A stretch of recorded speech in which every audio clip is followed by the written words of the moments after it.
Single mom na nag-start ng business dito sa JC Dropshipping Business, panoodin mo ang video na ito. Na ngayon si Ate Mercy, isa sa nag-how sa TikTok.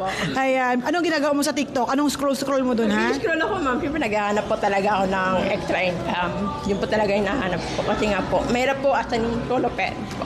Solo parent po kayo? Naku. Tawag nito. Matagal mo na ako napapanood sa TikTok. Opo, matagal na po. Pero pinag-iisipan ko pa talaga kung ano ba talaga, legit ba talaga to. Ganun. Ano work mo, Miss Mercy? Ano po, mall keeping po. Ilang anak mo po? Isa lang po, ma'am. Isa lang. Ano yung pinanakita mo talaga dito, Mercy, na nag-grab ka talaga? Ano po, yung narating niyo po, yun po yung nagiging ano ko. Naiyak ako. Ano ba yan? Pinaiyak mo ako. Hindi kasi nakikita ko po, yung, iba solo parenting po kayo. Parang naramdaman ko rin po yan. Ganun po. Mayroon po kasi as in solo parent po. Congratulations sa iyo, Ma'am Mercy. At proud na proud kami sa iyo.